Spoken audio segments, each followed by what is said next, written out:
Hello everyone, आपका एक बार फिर से स्वागत है। आज हम देखने जा रहे हैं NCERT class 9th mathematics exercise 1.2।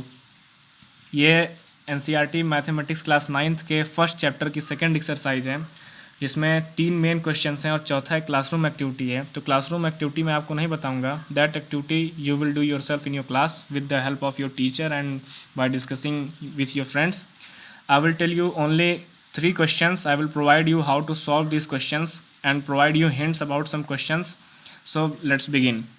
First question, it says that state whether the following statements are true or false. Justify your answers. कह रहा है कि कुछ स्टेटमेंट्स गिवन है जिनको पढ़ करके हमको ये बताना है कि वो सही हैं या गलत हैं। अगर सही स्टेटमेंट है तो क्यों है, अगर गलत है तो क्यों है। तो फिर मैं पहला क्वेश्चन ये कह रहा है कि every irrational number is a real number. Yes, this is a true statement. क्यों ट्रू है मैं अब आपको बताता हूँ। मैंने आपको एक फार्मूला बताया था पिछले वीडियो में, अगर आपको याद होगा तो अच्छी बात है, नहीं तो मैं फिर से दे देता हूँ कि जो नेचुरल नंबर्स होते हैं that falls in whole numbers falls in integers. Integers को हम z से रिप्रेजेंट करते हैं, z से।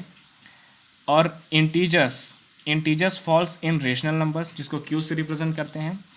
रेशनल नंबर्स या फिर और आइडेस जिसे इरेशनल नंबर कहते हैं। तो रेशनल नंबर और इरेशनल नंबर्स ये मिल करके बनाते हैं रियल नंबर।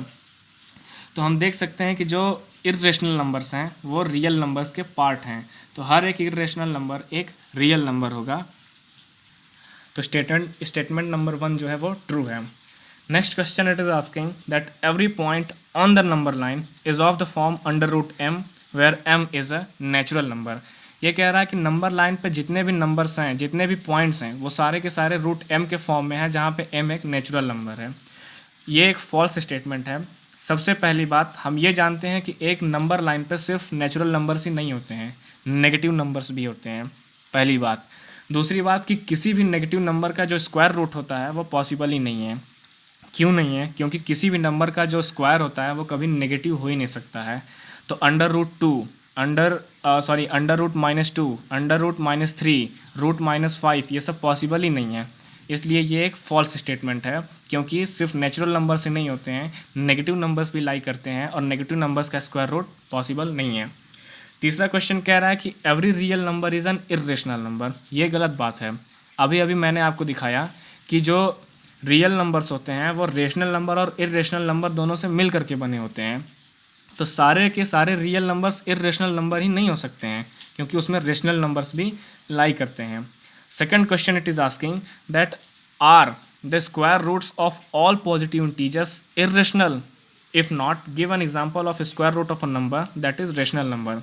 कह रहा है कि जितने भी नेचुरल नंबर्स होते हैं उन सब के स्क्वायर रूट्स जो होते हैं वो क्या इरेशनल होते हैं।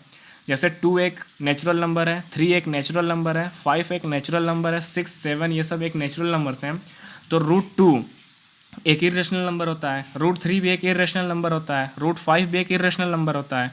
उसी तरह से क्या सारे के सारे नेचुरल नंबर्स का रूट जो होता है वो एक इरेशनल नंबर होता है? नहीं। जैसे √4 एक नेचुरल नंबर है और √4 = 2 होता है, वो एक इरेशनल नंबर नहीं, रेशनल नंबर है।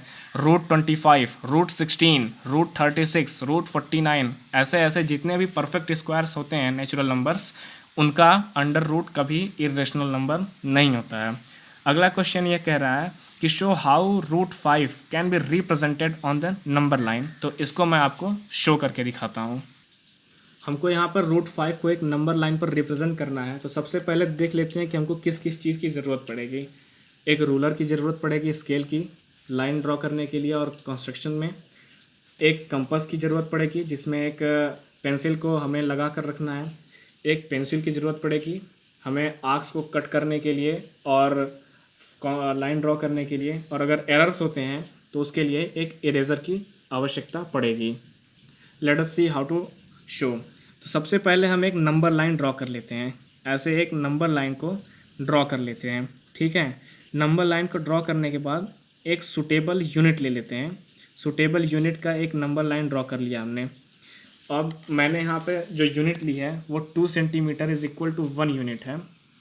ये मेरा हो गया 0, ये मेरा हो गया 1, 2, 3, 4, 5 एंड सो ऑन। हमें सबसे पहले क्या करना है हमें अपने कंपास को ले करके और 1 यूनिट को मेज़र कर लेना है। 1 यूनिट मेज़र कर लिया हमने अपने कंपास से। फिर उसके बाद उसके पहले क्या करना है कि जो 1 है, 1 को एक सेंटर मानते हुए हमें उस पर एक परपेंडिकुलर ड्रॉ करना है। मैं आपको दिखाऊंगा कि कैसे परपेंडिकुलर ड्रॉ करते हैं। तो सबसे पहले आप 1 को सेंटर मान करके एक सेमी सर्कल ड्रॉ करेंगे, जैसे मैंने अभी आपको दिखाया। सेमी सर्कल के एक हिस्से पर पेंसिल को रख करके कंपास की नीडल को रख करके ऐसे एक आर्क कट कर लेंगे सेमी सर्कल पे। और फिर जहाँ पे वो आर्क सेमी सर्कल पे मीट करती है वहाँ पे अपनी कंपास की नीडल को ऐसे रख करके, देख सकते हैं इस वीडियो में, एक आर्क दूसरी तरफ सेमी सर्कल के कट कर लेंगे।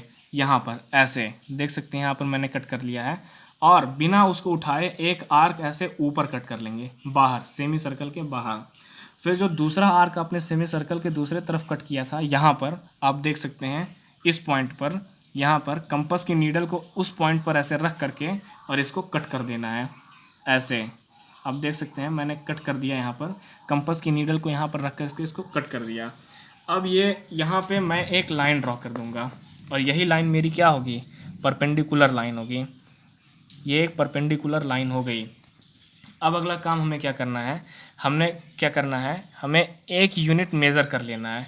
हमें अपने कंपास से एक यूनिट को मेज़र कर लेना है ऐसे। आप देख सकते हैं 1 यूनिट मैंने मेज़र कर लिया और जो परपेंडिकुलर है उस पर ऐसे एक आर्क लगा देना है।